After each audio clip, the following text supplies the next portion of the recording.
Alright, so what's up? What's up? It's me, JR Navel. Welcome back to Automatic. Sa mga gusto lang naman, sa mga gusto lang naman at katulad ko na naghahanap ng budget-friendly carbon look. Carbon look na, carbon look, hindi siya totoong carbon talaga. Meron tayong dalawang klase na pwedeng pagpilian. Siyempre, una, merong hydro dip na tinatawag.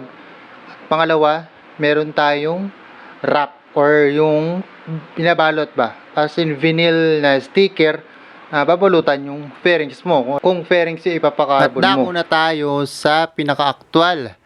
Itong una ay yung hydro dip. Ayan. So, mapapansin nyo, syempre maganda ang pagkaka-finishing nito, no? So, makintab. At carbon look, syempre, carbon look.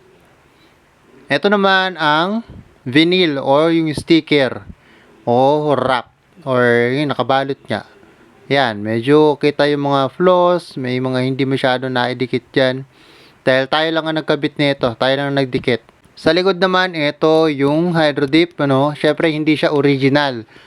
Ayan, so nakalagay naman kung ano yung dapat na ilagay dyan, yung pangalan ng cover o nung part. Then yung walang naka-indicate na date, kailan na nagawa. Ito naman yung sa original. Syempre, sa original may nakatatak na Honda. At kung kailan ginawa. Yung may mga parang calendar doon. Tapos may tuldok-tuldok. Yun yun.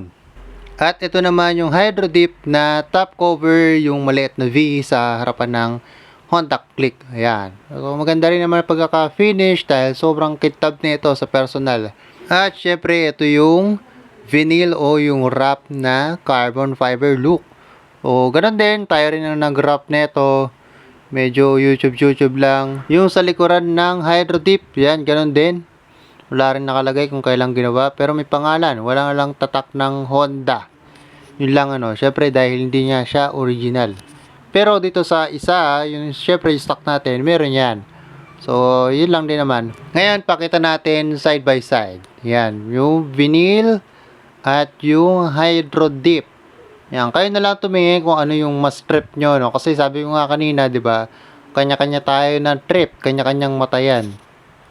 Yan, kung anong maganda sa inyo, maganda yan sa inyo. Well, actually, sa appearance naman ng mga vinyl or yung mga sticker type, magkakaiba rin kasi talaga yun. Kaya meron silang parang pagkakaiba lang. Merong 1D, may 2D, 3D, hanggang 7D ang pinaka, alam ko pinaka mataas nito, 7D. Ang madalas na magkakamuka ng appearance o yung itsura mismo is yung 1, 3, 5, and 7. Yung 1, 3, 5, and 7, yun ng magkakamuka ang itsura. Katulad ng nakita nyo sa atin. Yung vinyl na nilagay natin dyan ay 5D. So kapag kami napansin kayo na medyo parang mas makapal pa yung pinaka-sticker, siguro 7D na yon. Ngayon, sa yung katulad ng mga 6D, then most commonly yun ang ginagamit, yung mga parehas yung 2, 4, tsaka yung 6. Yung kakamukha sila halos ng mga itsura. Ako, personally, mas gusto ko yung itsura nung 7D or 5D. Kasi parang mas malalaki yung pinaka-fiber niya. Yung, alam mo yung linya-linya. Yun nga, parang medyo mas kita yung pagka-fiber look niya. Para sa akin lang naman yon. Pero may iba na mas prefer yung 6D. Yun, mas gusto nila yun. Siyempre, kanya-kanyang trip. Of course, sa hydro dip, hindi kompleto. Katulad nito, wala yung metal na pagtutornilyuhan. So, kailangan nating kunin yung nasa stock para ilagay dito. At saka, yung kulay blue. Yan, yung nakalagay dyan sa may gitna. Wala din dyan. Katulad nito, So, yan, yung mga bakal na yan. Dyan kasi, naglalak yung mga tornilyo. At itong yung blue. So, natanggal na natin yan. Ikakabit na lang natin dito sa hydro dip natin na carbon look. So, napakadali lang naman na to, Basic lang yan. Pati yung mga bakal, yan. Kailangan na rin natin ilagay dyan. Isusuksok nyo lang, So, tingnan nyo lang yung way o yung kung sa alin nyo nasa taas, alin nyo nasa baba. Kasi,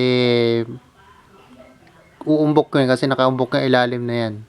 Same procedure lang dito sa ating isang fairings. Ito yung sa handlebar cover. So, ganun lang din. Sok lang yan. Alam nyo na yan. Okay, so naikabit na natin. Ayan, ito yung harapan o yung likod. At syempre ito yung harapan. Yan, naikabit na natin lahat ng tornilyo dyan, ano. Medyo gabi kaya hindi natin masyadong ma-appreciate yung pinaka-carbon look. Pero sa ngayon, ayan yung tornilyo. Ayan. Sa ngayon, nakikita naman na maganda yung pagkaka-finish na to, no? Makintab. Isa rin yun sa gusto ko sa mga hydro dip. Kasi, syempre, may mga top coat finishing pa yan. Ayan. Layan ng mga lahat ng tornilyo na ikabit na lahat. Pagkatapos maikabit ng lahat ng tornilyo, yan sinubukan ko kung merong mga alog. Ayan, so far wala naman akong nakitang maalog. Kinabit na natin yung pinaka top cover o yung last na cover dito sa head cooling. At yung last na tornilyo sa ilalim. Ayan. So maganda naman ang kinalabasan. Ganun din, sinubukan ko lang din kung may umaalog at wala naman akong nakita na umaalog dun. Ito na yung maliit na V sa may harapan, ano, top cover yung tawagin. Ayan. So, ito rin. Tinignan ko rin kung may mga umaalog dahil hindi nga ito yung original part ng Honda. Hindi siya genuine. Kaya, kailangan kong suriin din talaga kung may mga maingay. Kasi, alam niyo naman sa Honda Click, yung mga fairings niyan, di ba? Puro umaalog lahat kapag umaandar ka na. So, sa paggamit ko, ilang araw, wala naman akong nadidinig pa. Ayan, so naikabit na natin yung tornilyo sa top cover. And actually dito sa top cover meron talaga tayong nakita na alog. Ayan, may umaalog sa may pinakaharapan. Pero ayan, katulad yan, meron dito, meron dyan, yan, bandang part niya. Pero nung ginamit ko siya kinabukasan nito, wala namang ingay. Kasi dati yung stock, medyo may kaingayan din. May naglagay pa tayo ng kung ano na para hindi umingay, ano. Pero dito, wala naman. Kahit na, ayan, medyo, ayan, makikita nyo. Hindi siya parang lapat na lapat doon. Pero hindi naman siya nagkakaroon ng ingay. Yun lang naman ang gusto natin. So, all goods naman. Walang ingay. Yun lang importante. Pero ito, tingin ko wala namang problema yan. Yan, oh. Pag tinitigan mo, makikita mo. Pero, yun lang. Yung ingay lang naman importante sa akin. Basta walang ingay, okay yan. Okay yan sa akin.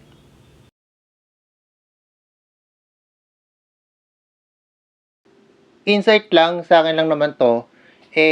Ako personally, mas gusto ko yung itsura ng vinyl o yung sticker. Yung basta siguro 5D or 7D siguro. Mas mukhang carbon siya. Pero sa hydro dip, baga okay naman, pero masyadong flat lang yung pagkakakulay na to. Siguro baka merong iba, baka merong ibang nagtitinda na medyo mas darker. Tsaka parang halatang-halata na hydro dip siya. Pero sa finishing naman, sa vinyl sticker na carbon, hindi siya ganun kakintab. Yun lang naman, yung baga may ano naman, merong maganda, may pangit. So yun yung pinakapangit para sa akin Yung pangit na side nun is hindi siya ganun kakintab. Hindi katulad dito sa hydro dip na makintab at yun yung isa rin sa nagustuhan ko. Yung itsura nagustuhan ko doon sa may pinaka vinyl. Pero yung kintab, nagustuhan ko dito sa may hydro dip. So, medyo ganun-ganun tayo, ano. Pero kayo, sa inyo naman kung ano yung mas trip nyo, no? Baka kayo, mas gusto nyo na mas pakintab, di ba? Ganun lang naman yun. Depende sa may trip nyo na lang yan. Pero yun lang naman para sa akin. Kung meron man in the future na magkakaroon na merong iba na nag-hydro dip na halos parang carbon look talaga, isa itsura, mas maganda yon. So, that's it. Till next episode. See ya. Bye-bye.